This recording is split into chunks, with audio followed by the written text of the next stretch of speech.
how to stay focused in this loud world. Now, I believe all of us are aware that our being born to live on this earth is not a mistake.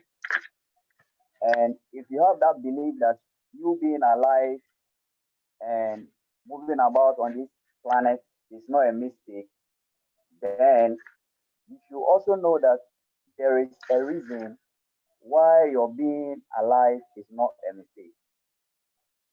And this reason or reasons must be what inspires you to live a life of focus so that you can get those reasons or purposes for your life accomplished. Because we have had a few topics or discussion on statistics in the past, I'm going to give you some stats which I will relate to my topic that I am speaking on this evening. So, statistics from the year 2021, that is last year, it indicates that 60.112 million people died in the year 2021, and a total of 164,711 each day. So if we are to break this down, it means that in every hour we have 6,863 people dying. And we can break this down to a minute, where we have over 121 people dying each minute. Yourself, if there's so many people are dying every day, then what about me? Why am I still alive? The reason why you are still alive is because you've got an assignment to perform, and there's a reason for you, or there is, and this is the reason why you must live a life of focus. As a matter of fact, uh, we are in a very hectic and a very loud world these days. There are a lot of noise in a lot of the places that we find ourselves in. And the source of this noise could run from humans, machinery, the natural environment. When you go to the workplaces, there are noises. In the lecture hall, there's noise. Almost everywhere we find ourselves, there's noise.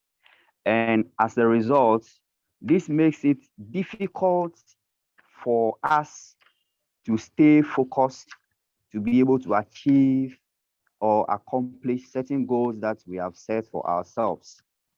So one may ask him or himself herself how he can stay focused amidst all these challenges. And it is the reason why we are looking at this topic this evening. Now, if you are a believer, you realize that God has given every human being on earth a maximum of 70 years to live. 70 years is the maximum years that God has given to each man to live. If God be gracious to you, you may spend more than that. I buried my grandma last 2 weeks, and she was 110 years old. So that was a great blessing from the Lord. But it is 70 years that God has given to us. And these 70 years, if we are to break them down, you realize that it is 25,550 days that we have to live on this earth. If that is, if you live up to the 70 years that God has given you.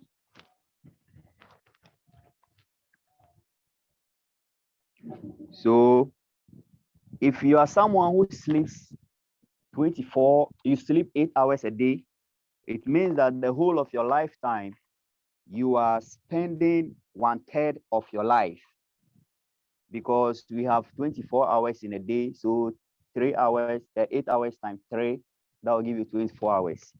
So if you are someone who sleeps 8 hours in the 24-hour period, it means that the whole of your lifetime, you are sleeping a third of your life. So if you are going to live 75 years on this earth, it means that you have spent or you will be spending 25 good years just sleeping, doing nothing. So let me throw a question to you. How many hours do you sleep in a day? That is a rhetorical question. Now, out of the 2/3 of your lifetime left, if you are someone who sleeps 8 hours a day, research shows that the average man spends almost 43 minutes a day staring at 10 different women. 43 minutes a day. If the average man spends 43 minutes a day staring at 10 different women. And this will add up to 259 hours. That's almost 11 days each year. So, meaning if you live for 70 years as a man, you spend over 2 years of your lifetime looking at women. And surprisingly, it's not only the women, the men who do this, but the women also do that. The research also indicate that as for women, they spend 20 minutes each day just staring at men. So if you're a woman, and it means that almost 9 months of your lifetime, if you live for 70 years, is what you spend staring or looking at men. So you ask yourself, the time that I give to WhatsApp has not been added. And mind you, this research was conducted in America. So I believe if it should be conducted in Ghana or in Africa, the results would have been different. The hours could be more or could be less. So these days, you realize that when you hold your phone, by the time you see an hour is gone, 2 hours is gone, and you are spending it on Instagram, WhatsApp, Facebook, and what have you.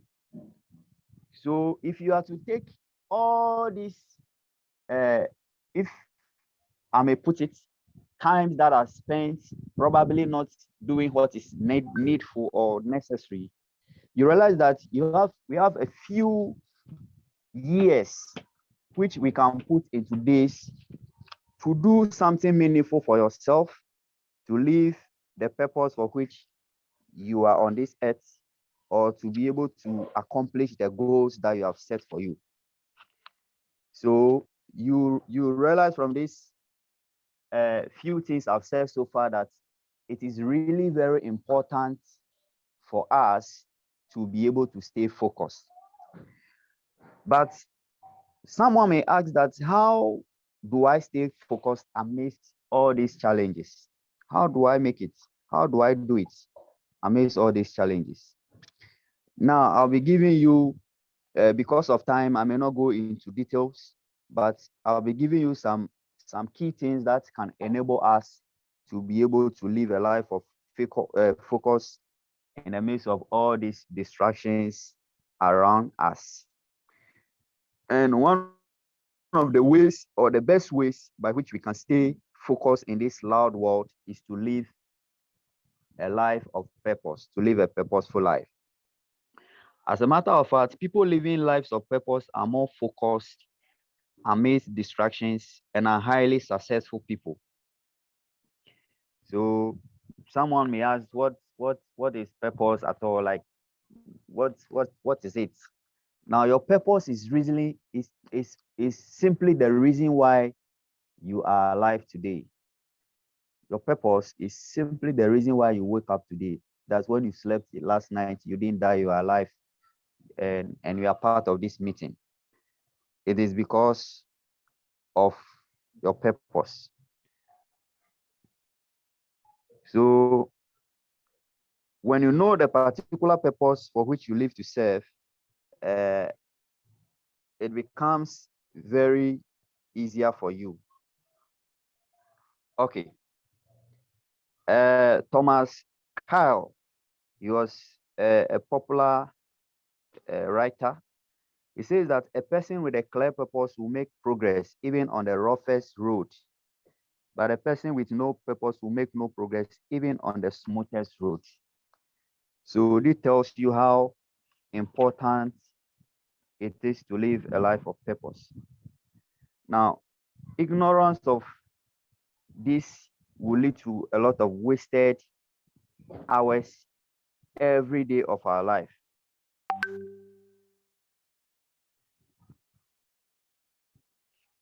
There is one thing that we need to know about this purpose, that when you are living it, it helps you to stay focused. Unlike you deciding whom you want to marry, deciding the type of car you would like to use, deciding the type of house you would like to stay inside.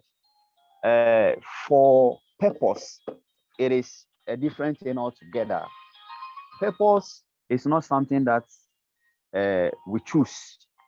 It is not something that we decide. It has already been chosen for us. Now, someone may ask that how? Now, when you go into the market or a phone shop to buy a phone, you do not tell what the phone should be used for. The purpose for the phone has already been was made. The phone was made with its purpose in mind. So when you buy, you just use it for that purpose. The phone doesn't tell you what you should use it for, but you know what you are supposed to use it for. And that is how simply it works. It is the manufacturer that determines the purpose the product uh, is to serve. So, as people who are also products of God, we don't choose our purpose. Purpose is not something that we choose, but purpose is discovered. We discover purpose, we don't choose purpose. And that is how simply it is. So, God was the one who made us. Like the manufacturer of the phone, God is the one who made us. So he already had the purpose for which he made us in mind.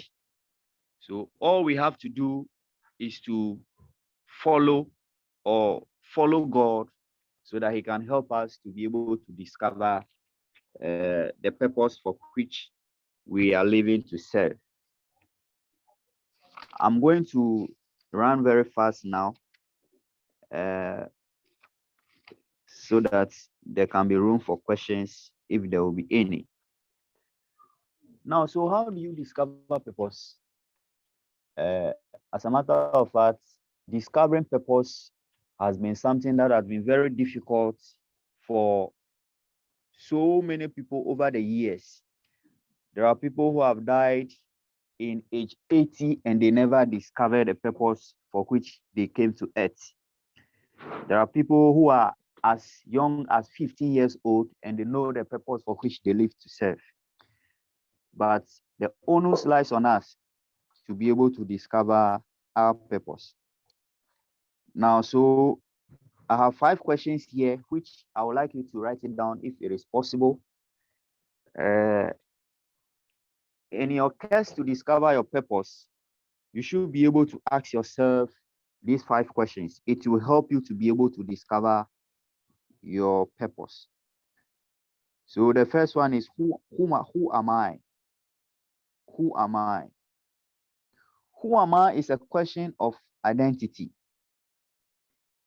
It is a question we don't normally ask ourselves, but a very important question to ask. You may be unable to discover purpose if you don't know who you are. So the question is, who are you? It is a question of purpose. I recollect very well that when I was in basic school, I will often hear people ask, do you know who my father or my mother is? This they usually do after their questions, their demeanor has been questioned.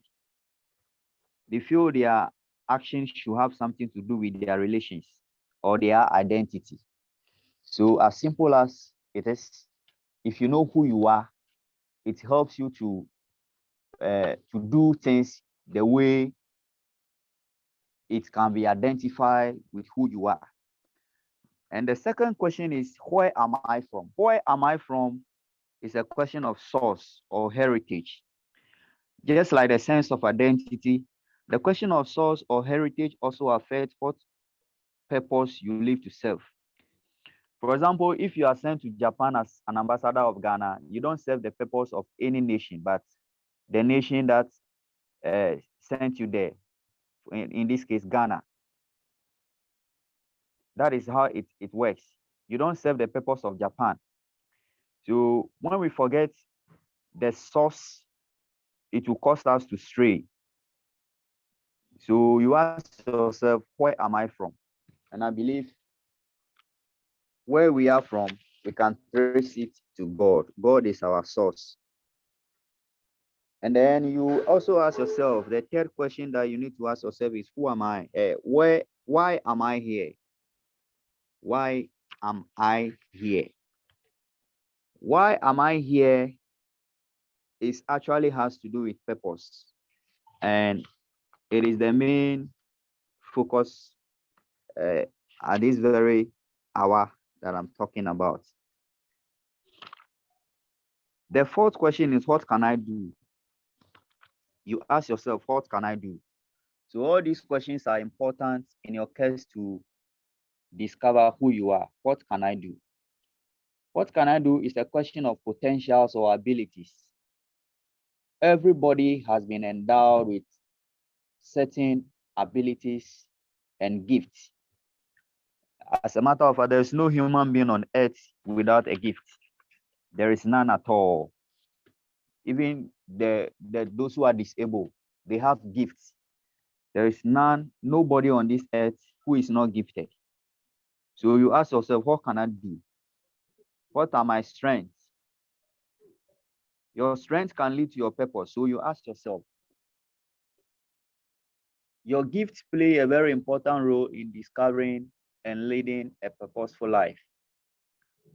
So your gift will help you to figure out what purpose you live to serve. There is an equation that helps to discover purpose, and this equation is G plus P plus V is equal to P. That's the G stands for gifts. So that's gifts plus passions plus values is equal to purpose. So passion is energy. So your gifts, what you are passionate about, and the values you have as an individual, they will all help you to live a life of purpose. In fact, they actually helps you to know that this is the purpose you live to serve. So in summary, the first thing that will help us to live a life of to stay focused in this cloud world is purpose. I would like to say that uh, when you know and you are leading your purpose, it is very powerful and it's very fulfilling. People living lives of purpose are more focused amidst distractions and are highly successful, as I've said earlier on. Just as any gadget can be fully utilized when its purpose is known. Like there are a lot of people who are holding iPhone, but the only thing they can do with it is to use it to WhatsApp, to go to Instagram, Facebook, and all of that. But there are so many uses of iPhone. I use my phone, Android phone, to do graphic designs and so many things that someone who is even holding iPhone cannot use it for. So just like gadgets, like the iPhone I just mentioned, can be fully utilized when its purpose is known. So can you serve to your highest capacity and live a focused life when you know your purpose. Purpose will help you to stay focused, but then there's a need for you to discover it. And I've mentioned 5 questions, and I also gave an equation which can guide us to live, to discover our purpose and to live a life of a focused life. The first one I said was, who am I? The second one was, where am I from? The third one was, why am I here? The fourth one is, what can I do? And then the fifth one is, where am I going? Where am I going? That's a destination. will end up when we leave this earth. All this will help us to be able to stay focused. Now, let me mention a few things so that I can pause. I don't think I can exhaust this topic because of the time. Another thing that can help us to live a focused life is to be led by a vision, leading a life of vision. Vision is basically the mental picture of a desired future. It is a picture of what has not yet happened, but with hope is expected to. So your vision is embedded in your purpose, or you can simply say that your vision is a subset of your purpose. So when you are setting your vision, you are setting your goals and all of that, they must be in alignment with your purpose so that you don't end up wasting time. Now, the importance of vision cannot be overstated.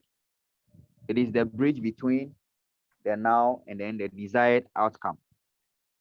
Many of us, we desire so many things that we want to get accomplished in our lives, but it may not be possible if you are just living your life. Today, someone say, "Oh, let's go here." Then you are doing something. Someone say, "Oh, Charlie, escort me here." Then you leave it and you are following the person. Oh, this one say this. Oh, Charlie, this, and you leave it and you are following. When it happens like that, you are more like someone who is not living a life of uh, a visionary life. So you must not set your vision outside your purpose. Vision must not be on its own. So let me ask you, what is your vision? When you are setting your visions, your vision must be clear, because a clear vision inspires action both in the visioner and the followers. You see that sometimes followers can be very stubborn to their leader. They can be very troublesome, making the work so difficult for the leader. And one of the reasons why this happens is that the leader has not been able to explain his vision to the followers. And as a matter of fact, it becomes a lot of challenges. So under our vision, we must set goals. It is our goals that will help us to be able to accomplish the vision. Now, the goals has to do with short terms achievements. Oh, I will do this within the next 3 months, 6 months. And then, but vision has to do with something that is long term. In the next 5 years, in the next 10 years, in the next 15 years, in the next 4 years, this is what I want to get accomplished in my life. I want by the time I am age 35, by the time I'm age 30, but by the time I'm age 28, I want to have finished with my master's degree, or I want to have finished with my PhD, my doctorate degree. All of these are long-term goals. But what helps you to be able to accomplish this are what we call short-term goals. And the goals that you have they must be smart, smart goals. You must set smart goals. Smart goals. I mean, your goals should be specific. It should be measurable. It should be achievable. It should be relevant, and then it should be timely. So specific has to do with what exactly is most important and needs to be done. What is most important and needs to be done, maybe now, and how you will do it. Then measurable has to do with the progress of your goal. Should be trackable. Provide a way to evaluate. I'm sure that this program we are doing, there will be evaluation afterwards, so that the next time this is organized, it can be more better, and so that the challenges encountered during this one wouldn't be so. So the goal should be measurable, and then it should be achievable. Achievable means that it should be realistic. Last time I was having a discussion with a female friend, and she was saying that her wedding, she is going to invite some American musician to come and perform. And I was like, this is not something that is realistic. You that you are saying this, nobody even knows you in Ghana. You are not a popular person, and you are thinking of inviting someone from America to come and perform at your wedding. It's not realistic. So it should be realistic. Our goals should be realistic. It should be possible to accomplish. And then it must be relevant. Does this fit into your bigger purpose? Does it make sense? It shouldn't be because everyone is heading towards a particular direction, so you are also just aligning yourself with it. But the goals that you are setting must be relevant. It must fit into your bigger purpose, which I have already spoke about previously. Then be timely means that when must I do this? Should I do this next 3 days? Should it be by the middle of the year? All of this, you must consider them. They are all important. Okay, so let me just mention these few things and then I'll pause. Another thing that will help us to stay focused in this loud world is planning. We should be able to plan. Even in the world of business, we have what we call business plan. Uh, in civil engineering, we have plan, this site plan and all of that. They are there. The designs that we have, they are there. Even in the world of business, businesses that normally start without business plans, they end up failing. So if all these are needed, why not a life plan? So you need to have a life plan. And you can do this. Some of the practical ways you can plan your day is that you set up your day the night before, make to-do list, avoid multitasking. Study shows that multitasking is not something that is effective. So you must pick something and do one at a time and make sure that you are able to do it very well. When you multitask, you have divided attention and you are not able to carry out what you are doing very well. And you must have short breaks so that your brain can be refreshed often for you to be able to put it to maximum use. You must get enough sleep. Don't entertain distraction and time wasters. And there's a need for you to also do weekly evaluations. There's a need for self-discipline, and also there is a need for us to surround ourselves with like-minded people.